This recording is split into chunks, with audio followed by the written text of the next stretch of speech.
So if you've ever read the book of Revelation, you have found out that the book really easily divides into two parts.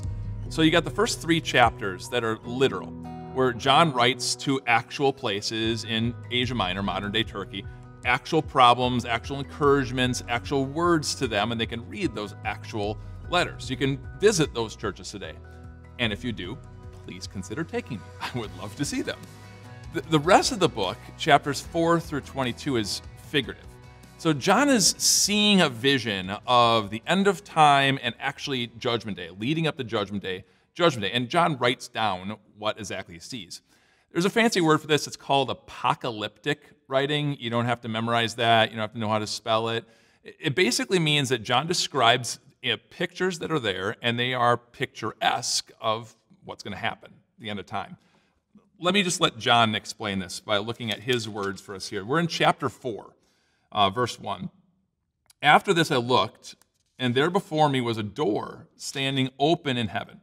And the voice I had heard speaking to me like a trumpet said, "Come up here, and I will show you what must take place after this." So I'm going to pause here for a second. There's debate on whether or not John actually physically went up into heaven, or if he still stayed on Patmos and just visually saw it. Either way, God is showing him pictures. And it says then, verse 2, "At once I was in the Spirit, and there before me was a throne in heaven with someone sitting on it." And then John, like I said, just describes it. So he looks up and he goes, there's a throne up there, and there's a rainbow around it. So he just writes down there's a rainbow, and it looks like it's kind of emerald colored coming out from it. It's emerald colored, and he counts, and there's 24 little thrones around there. So he writes down there's 24 little thrones, and there's 24, it kind of looks like elders sitting on those, and they're all wearing white, and they've got crowns. And so he literally just writes down everything that he sees. And God sends vision after vision after vision over to John. He describes all these. Now, you'll notice in the Revelation that there's 7 different scenes that are there. We already got the one. That is the 7 letters, the 7 churches. That's the first scene. And then 4 through 22 is the other 6. That is that figurative language, that picturesque language. And so the first one is a scroll, and you'd guess it, there's 7 seals on the scroll, and only Jesus can break these seals, and as he breaks open a seal, another thing happens leading up to Judgment Day. And then there's 7 trumpets, and as each trumpet sounds, something else happens leading up to Judgment Day. And then there's the vision of the 7 visions. Again, God loves the number 7 in the book of Revelation. Then there's the 7 bowls, and as the angels pour out the 7 bowls, there's all these different wrath and different horrible things that happen on the earth. There's the vision of the Christ, the Antichrist, and the final vision, which is the destruction of Satan and the picture of heaven. There's all these different visions. Now, as you read this, and I encourage you, read chapters 4 through 22. It'll take you 20 minutes, maybe half an hour, depends on how fast that you read and soak into it. But as you do, you're not going to understand a lot of the pictures because they're not described for us. Every once in a while, John is told, this is what this vision means, and then he writes down that exact meaning.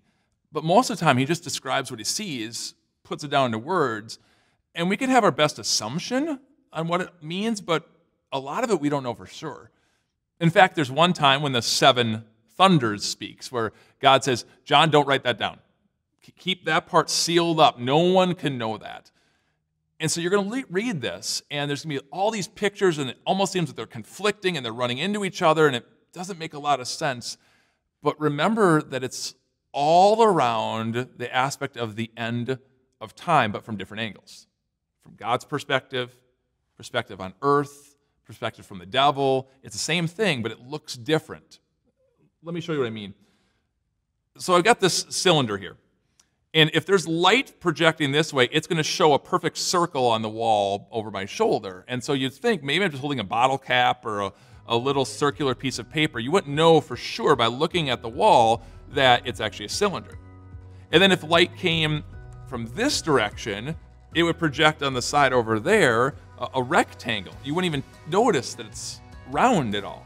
Same object, 2 different things that it's projecting. And then you might not have noticed there's a hole through this as well.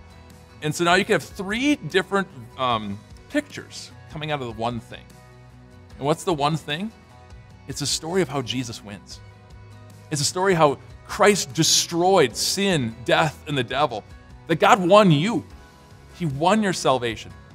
So as you read these chapters, don't try to add in guesses or interpretation. Just let the word sit there on this truth.